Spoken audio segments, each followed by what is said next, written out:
Sir आ रहा है ना थोड़ा सा। भैया पूछे ना। हाँ बस दो इच्छा तू हमारा बाकी कुछ रोल भैया। यूपी तक थोड़ा साइड कर दो। राजभर जी, एनडीए में आप शामिल हुए, जो सूचना थी कि खुद शीर्ष नेतृत्व भाजपा का आपको एनडीए में शामिल कराया, और उसके बाद से समर्थकों को आपके मंत्रिमंडल में शामिल होने की उम्मीद थी। आपने कई तारीखें भी दी, क्या लगता है दिवाली भी बीत गई? देखिए, माननीय मुख्यमंत्री योगी आदित्यनाथ जी के प्रयास से माननीय अमित शाह जी के यहाँ मैं गया। उसके पहले हमारी माननीय प्रधानमंत्री जी से बात 2022 के चुनाव के पहले उनके तरफ से प्रयासरत ये हो रहा था चुनाव के टाइम कि आप गठबंधन छोड़ करके आप आ जाओ हमारे साथ, गठबंधन कर लो। हमने कहा नहीं, अभी ये हम नहीं करते, हम जिनके साथ हैं चुनाव तक उनके साथ रहेंगे। तो उन्होंने 24 की बात की थी, हमने कहा कि 24 टाइम आएगा तो हम आपकी मदद करेंगे। तो सबकी राय से हम वहाँ गए हैं। मंत्रिमंडल के संबंध में जो बात तय है कि मंत्रिमंडल का विस्तार होगा तो आपको शामिल किया जाएगा। जहाँ तक सवाल आपको कि हमारे तरफ से तारीख, मैंने कोई तारीख नहीं दी। अखबार टीवी में जो भी बातें आई, हमसे अगर पूछा गया तो हमने कहा था कि हम 7 तारीख को बताएंगे, क्योंकि 7 को हमारी बात होनी थी कि मंत्रिमंडल विस्तार की क्या संभावना है।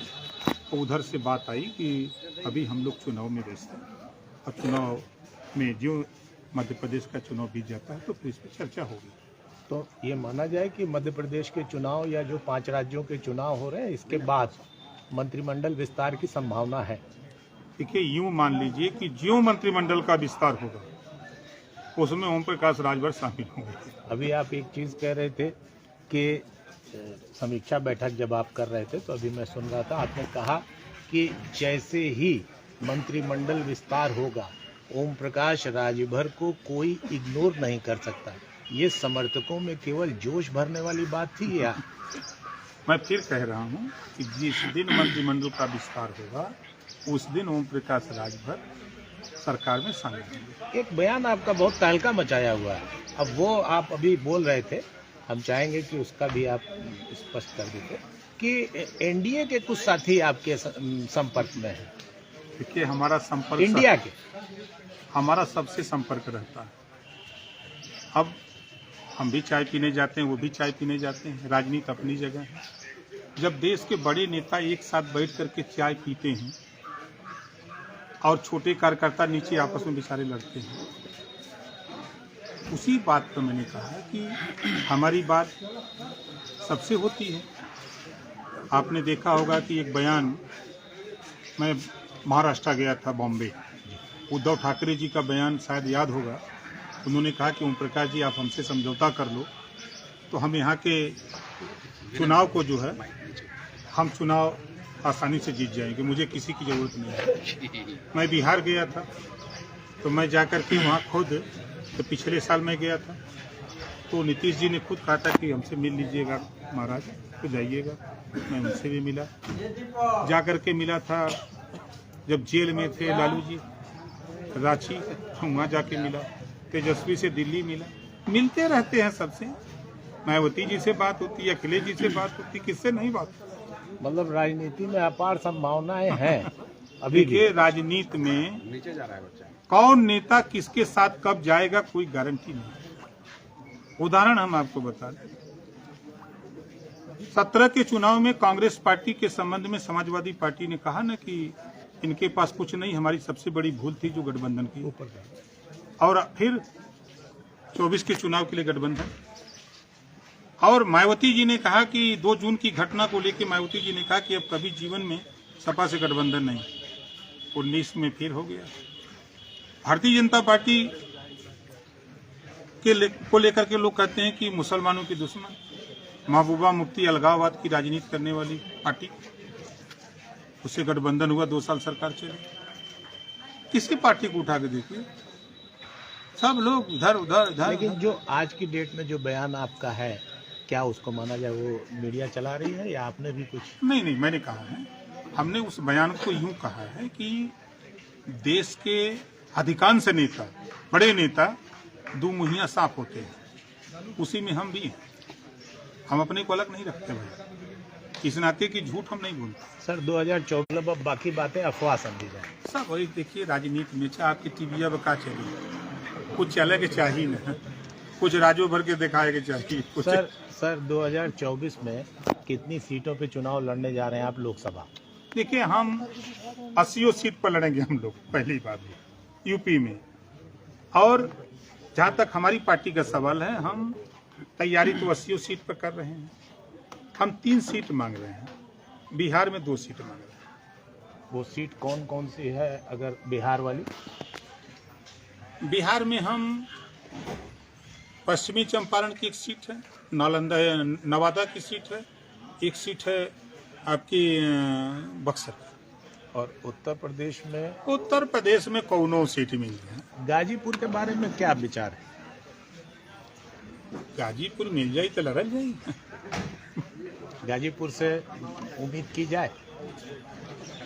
अब सीट मिल जाए तो एकदम फाइनल है ना, वो फाइनल ये माना जा रहा है कि ओम प्रकाश राजभर के खाते में ये सीट जा सकती है, और एक शिगुफा भी उड़ रहा है कि ब्रजेश सिंह के घर से कोई कैंडिडेट आ सकता है।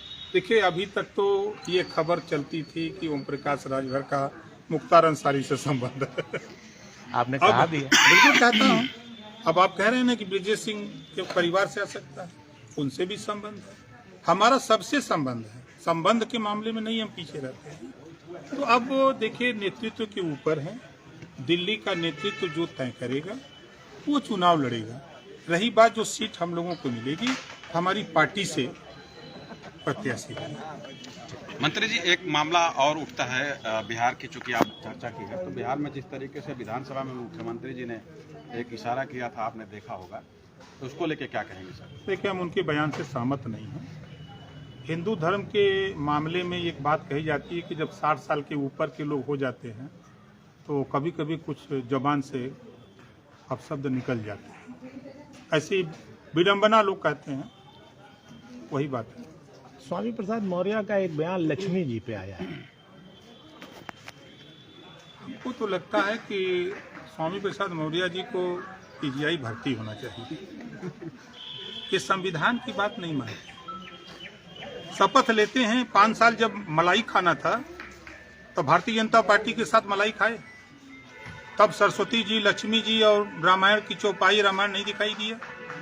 5 साल थे ना, 4 बार लगातार बहुजन समाज पार्टी में मंत्री थे, तब नहीं दिखाई दिया। अब सत्ता से बेदखल होने के बाद दिमाग का दिवालियापन हो गया। बाबा साहब डॉक्टर अम्बेडकर जी ने संविधान में व्यवस्था दी है कि सभी लोगों को अपने अपने धर्म को मानने मनाने की व्यवस्था है। किसी के धर्म के खिलाफ किसी को टिप्पणी करने का नहीं। आप अपने धर्म को मानते हो, उसका प्रचार करो, उसके विषय में जनता को बताओ। आप किसी के धर्म की क्यों खिलाफत करते हो? ऐसा नहीं होना चाहिए। राजभर जी, विधानसभा चुनाव में मेरे द्वारा आपका एक इंटरव्यू लिया गया था, जिसमें आपने कहा था उस समय आपका समाजवादी पार्टी से गठबंधन था, और आपने कहा था कि मेरी सरकार बनाने में 1 नंबर की भूमिका होगी और मैं माल भी 1 नंबर का लाकर के जौहराबाद का विकास करूंगा। आप विधायक बन गए, ठीक है, सरकार तो नहीं बन पाई, सरकार बनाने में आपकी भूमिका तो नहीं बन पाई, लेकिन बनी हुई सरकार में आपकी भूमिका बन गई, और यहाँ तक कि मंत्रालय भी आप प्राप्त करने वाले हैं बहुत जल्दी। लेकिन जौहराबाद के विकास को लेकर के, और स्पेशली जो बड़ौरा की मिल बंद पड़ी हुई है, उसके चालू होने की संभावना को लेकर के क्या कहना चाहते हैं? वो सेंट्रल गवर्नमेंट का मामला है। बड़ौदा की चीनी मिल सेंट्रल गवर्नमेंट का मामला। नहीं, ये कताई मिल, पूर्वांचल सहकारी कताई मिल की मैं बात कर रहा हूँ। पुरानी कताई मिल, वो भी सेंट्रल गवर्नमेंट का मामला है। आप पहले उसके विषय में जान लो, ठीक है।